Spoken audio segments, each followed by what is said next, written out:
Welcome to the Multiply Your Success podcast, where each week we help growth-minded entrepreneurs and franchise leaders take the next step in their expansion journey. I'm your host, Tom Dufour, CEO of Big Sky Franchise Team. And as we open today, I'm wondering if you have a busy brain.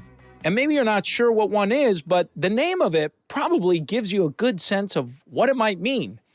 Well, our guest today is Dr. Romie Mushtaq, who shares with us her insight and research on the busy brain and some steps on how to cure it.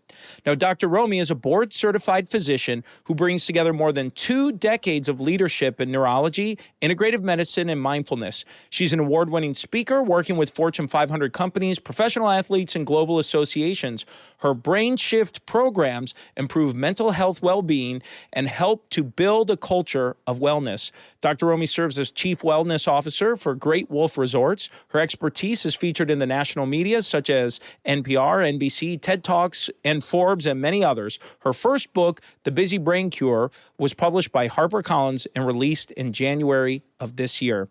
You're going to love this interview with Dr. Romie. She provides a ton of insightful, useful information. So let's go ahead and jump right into my interview.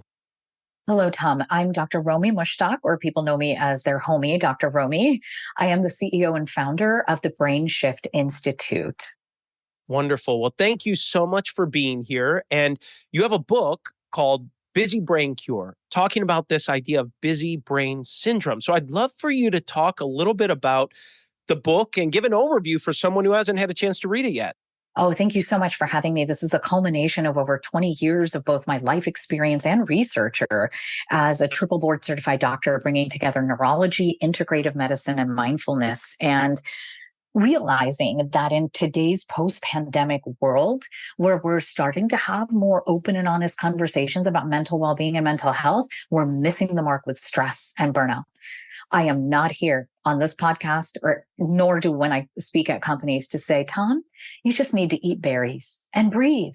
And here's a few Instagram reels of puppies hugging each other. And now go back and do your job. And what we found was that there is a specific pattern of neuroinflammation that is happening in the brain when we're under chronic stress that I call the busy brain. And in high achieving individuals, it shows up with these 3 key symptoms: difficulty focusing or adult onset ADHD, ruminating anxiety, and insomnia, difficulty falling and staying asleep. How do you know you have busy brain? Well, let's see. You put in this podcast and you're like, where do Romie and Tom get their energy? I need a venti latte to get going in the morning. And I may tell them it's a latte, but it's really 3 energy drinks. And you still can't focus with the multiple screens in front of your face and the multiple browser windows open in your brain. So you keep chugging coffee or a sugary snack to keep going. And then you're anxiously over-analyzing that email that you should have sent in under 3 minutes, and 37 minutes later, you're still stuck on that, or the quarterly sales report that you need to put together. And you're like, I'm going to do the brain shift protocol for my busy brain and go home, but I can't take the edge off. So let me have a glass of wine or 3, or maybe a prescription sleeping pill to take the edge off. You're wired and you're tired, and you put your head down on the pillow, and there's 72 worrying conversations happening in your brain. And the most insignificant and negative thought has hijacked your sleep. That's a busy brain. Oh, wow. Wow. So I guess what causes that, or how do you identify that in yourself? I mean, you mentioned this quiz or assessment that you have. Yes, absolutely. You know, you're talking to a very rational brain doctor, like a fellow CEO, all of our founders. You need to know your numbers.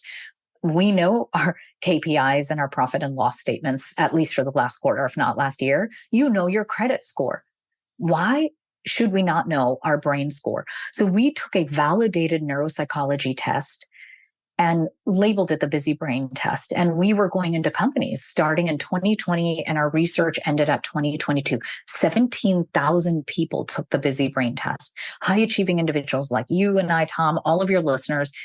And it gave me a quantitative analysis of what chronic stress is doing to your memory and cognition, to your mood, and to your physical health. And that's how we came up with what's happening in busy brains and how do we fix it with our brain shift protocol. So people can go to my website, drromie.com, or social media, take the test for free. We'll put it in your show notes. It takes under 4 minutes to answer these 20 questions. And if you have a score above 30, then I know you have this chronic inflammation happening in your brain. Above 40, you've got a busy brain. Above 60, you're at burnout. And we have a protocol to fix it. Well, that was my next question. A quick tip or two or a suggestion to maybe get someone down this pathway of trying to get a little relief. Okay, that's the inherent wrong question to ask that every podcaster, every television anchor asks me, because don't we live in the society of, let me give you 3 quick tips to financial success or health success here on Instagram, LinkedIn, or TikTok, TokTik, whatever the kids are calling it, right? But that's not the way it works. As an integrative medicine neurologist, we know I want to get to the root cause. But as a smart entrepreneur, I needed to be able to scale this as well. If I was going to get to your root cause and your score was above a 30, Tom, that would take me a 90-minute intake session. But I needed to do this at scale for companies that had hundreds or thousands of employees. So we put an 8-week protocol into place, looking at something I called brain shifts. These are micro habits of little things you can layer in very thoughtfully into our already full schedules. And they stack upon each other in an order for a reason. And when you do this 8-week protocol, you heal the root cause of a busy brain and identify it.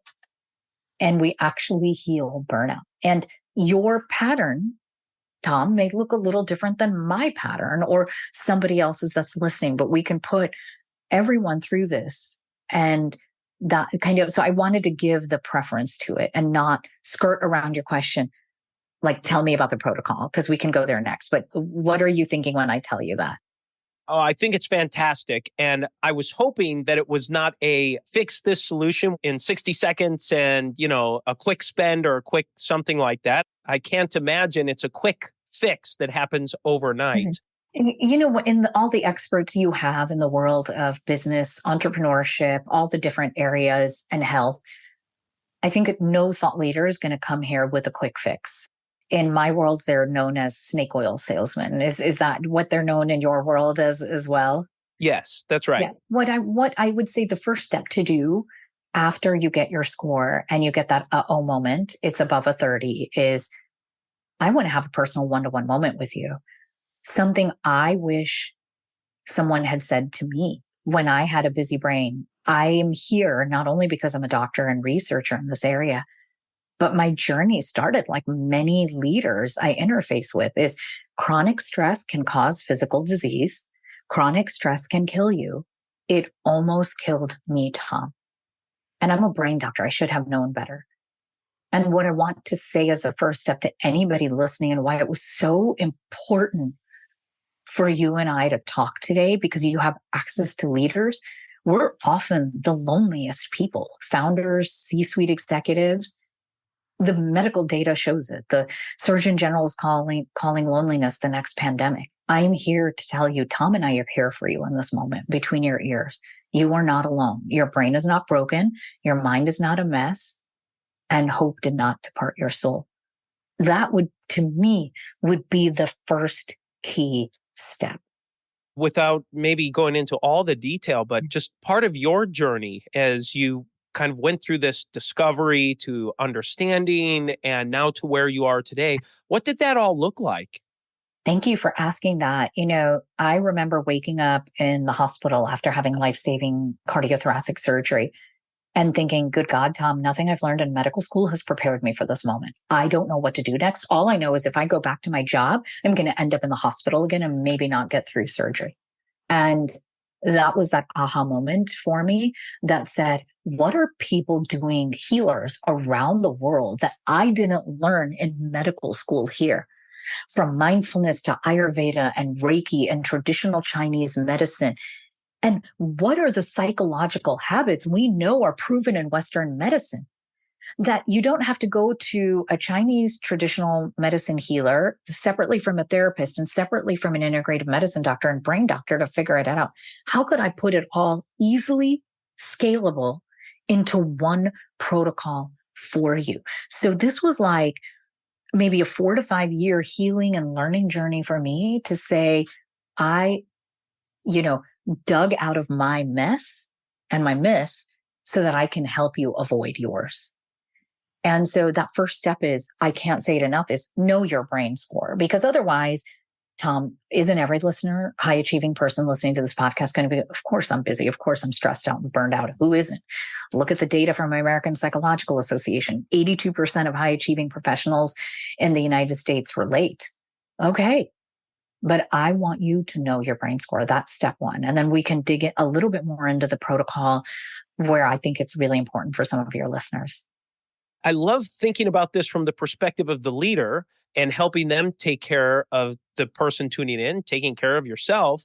But in most cases, as the leader, we have a team of people we're responsible for, many of whom are high achievers or people who are maybe in this busy brain situation.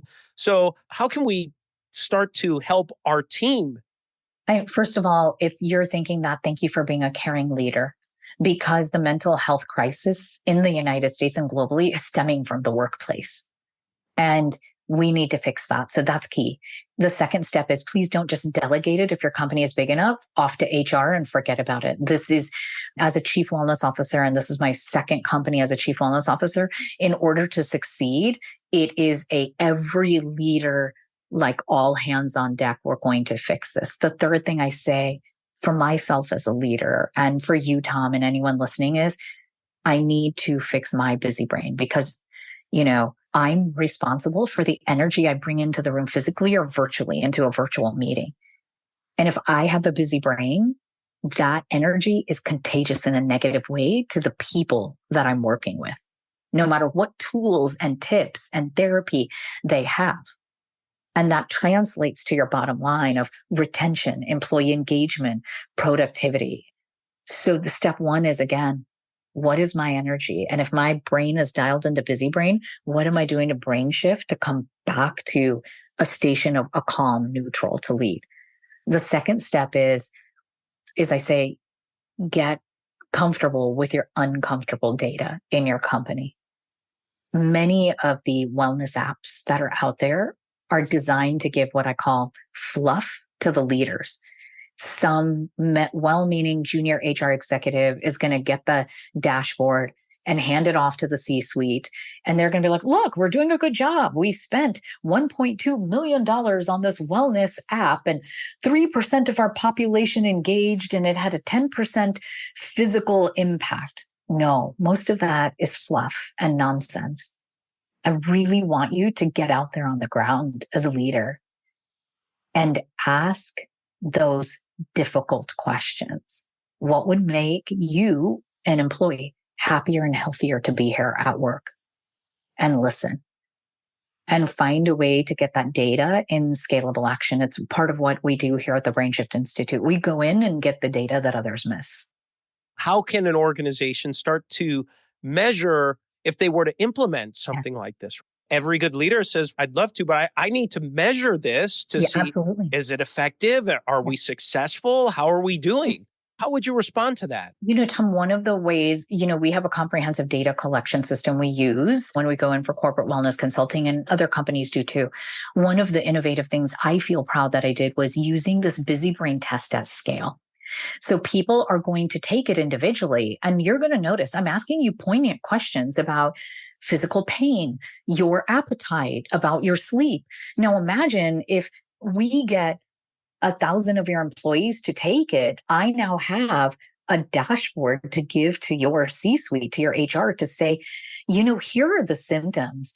And the number 1 and 2 complaint of your employees are, I can't sleep and I have no time for a personal life. Why are you doing a step challenge? And that is it's simple and scalable and digestible, which is really what it needs to be. I think most people are already sitting on other data. There's the data, Tom, most companies already, their HR teams are measuring once to twice a year, your utilization of your benefits, your engagement surveys. But some of the other things we go in and we asked in roundtables, I want to know your measure of well-being day to day, week to week. I want to know, how many days off do you actually get from work? Are you scheduled 7 days a week? A lot of times the C-suite don't know that. how long is your commute? How many people here use their PTO in the last year? Those are some of the, I think, data points that are rewind this and listen to it or look at the show notes and go back and ask those questions. Because even as a leader, when you're asking those questions, it shows that you care. Then you take the data. Step 2 is take all of this uncomfortable data, synthesize it, and share it transparently back with your organization, because nothing will create mistrust in an organization or make you roll your eye. Oh, they're doing another wellness survey. They didn't listen the first time. So an example, I'm Chief Wellness Officer at Great Wolf Resorts. We're over 12,000 employees and growing. We got all the uncomfortable data. We presented it first to our executive leadership team and wellness council. Now it's going out to the entire company. So you're like, this is what you said, and this is what we're planning to do about it. And give us your feedback. Or did we hit the mark? Because that one thing is going to improve wellness and mental well-being in your company. Why? Because you're showing that I care about you. I listened and I care. One of the things I was listening to you talk about, and I understand you mentioned this a few times about having a chief wellness officer. Many of our clients we work with, or most of our clients, we're helping them expand as a franchise system. And so now they're growing nationally. They have locations and franchises all over the country.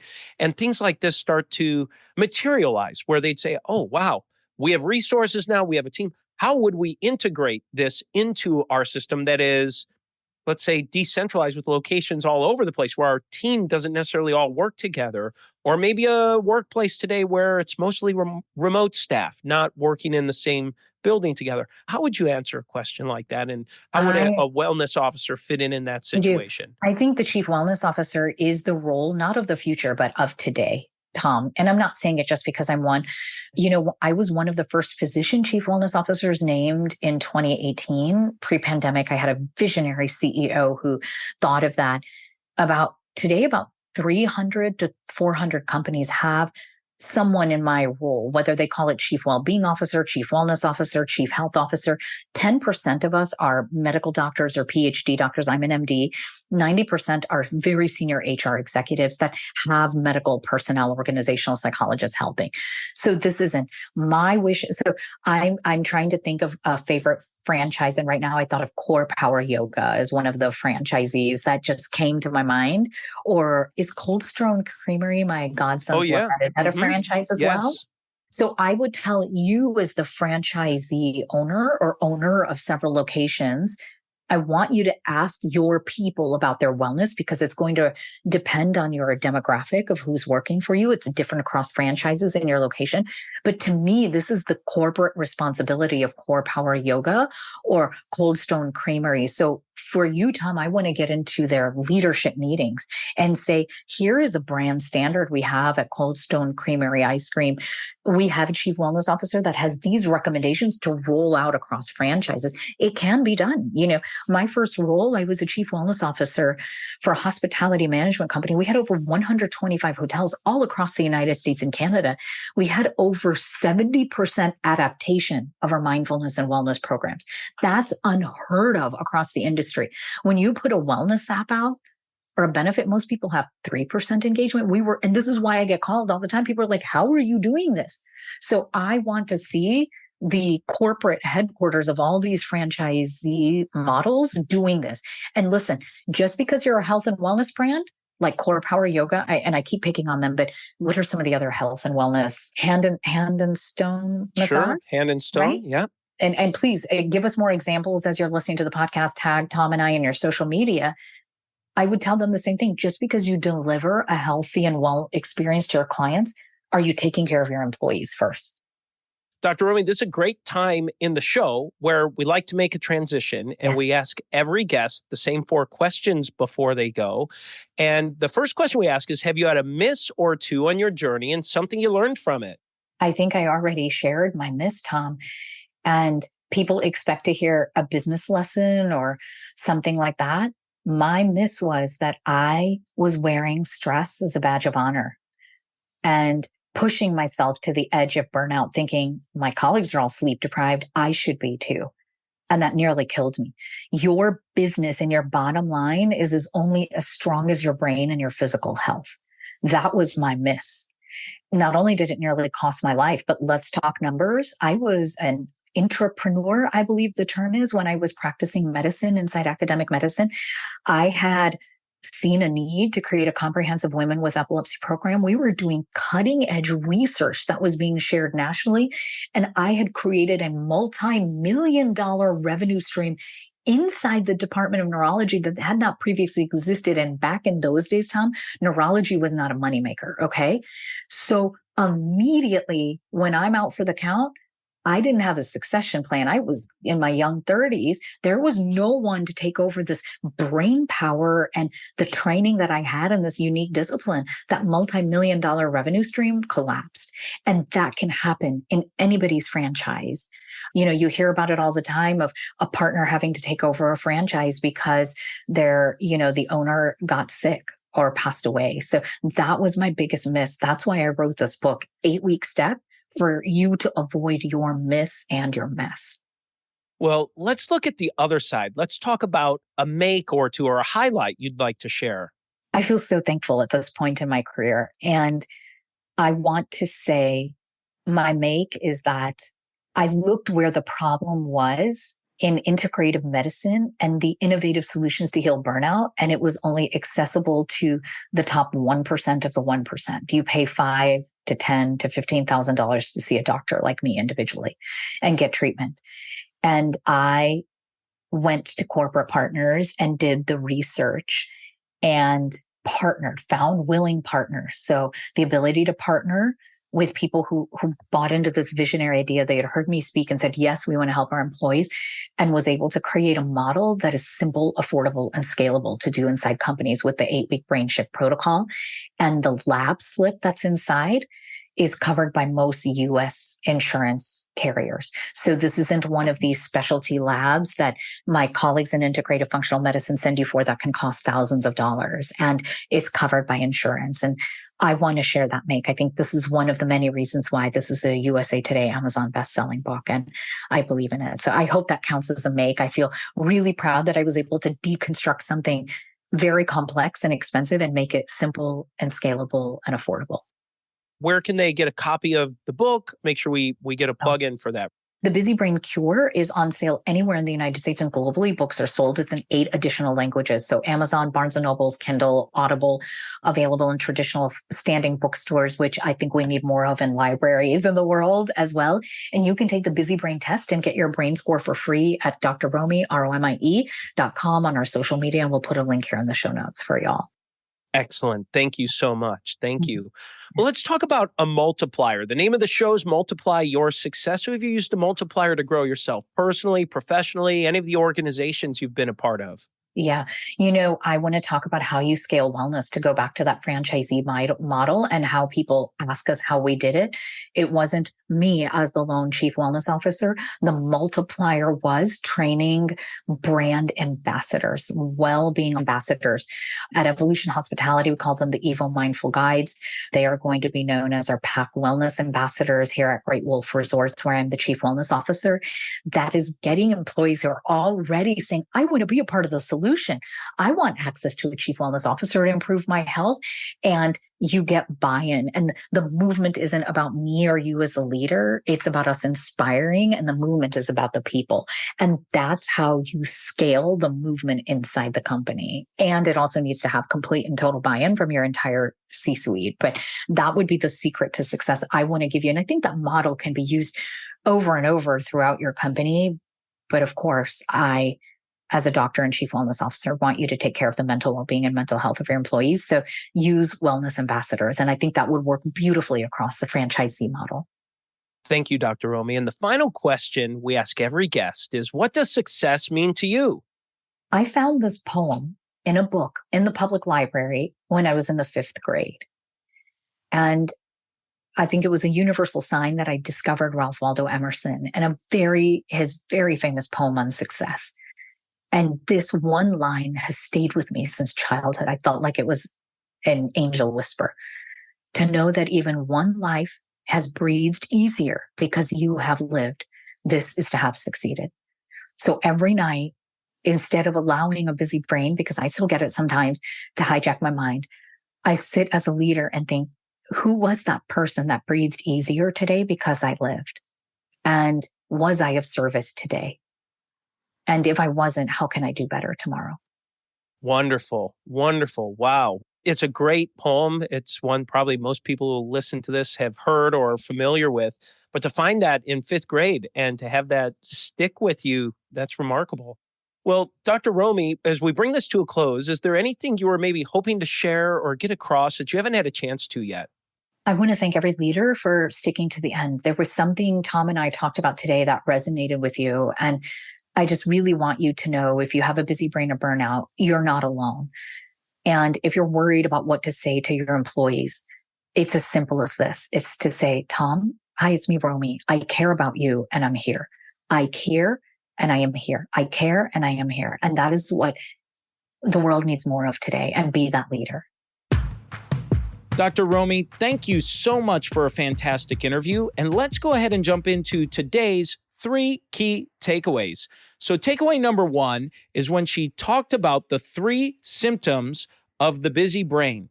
She said symptom 1 is having a difficulty focusing, also known as adult ADHD. Number 2 is ruminating anxiety. And number 3 is insomnia.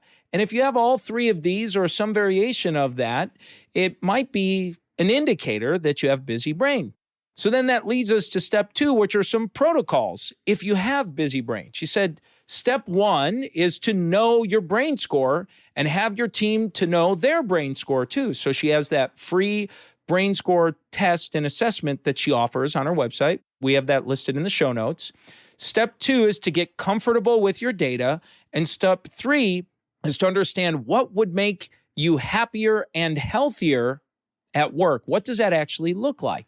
So that's the 3-step protocol. Takeaway number 3 is when she shared a miss. And I think this miss was great because she said her miss was when she was wearing stress and the stress and anxiety she was carrying as a badge of honor. And she was doing this as a physician. I've seen this in many entrepreneurs, including myself, where there have been times where I think that this is a badge of honor when it's really probably just leading to burnout. And now it's time for today's win-win. So today's win-win comes from when Dr. Romie talked about what success means to her. And she referenced that Ralph Waldo Emerson poem where the poem says, to know that even one life has breathed easier because you have lived, this is to have succeeded. And so she thinks about that each day. I thought that combined with how she closed the session where she said, if you have busy brain, remember, you are not alone. Someone on your team might have that busy brain. And so you need to let them know that you care and that you are here to help. And so that's the episode today, folks. Please make sure you subscribe to the podcast and give us a review. And remember, if you or anyone you know might be ready to franchise their business or take their franchise company to the next level, please connect with us at bigskyfranchiseteam.com. Thanks for tuning in, and we look forward to having you back next week.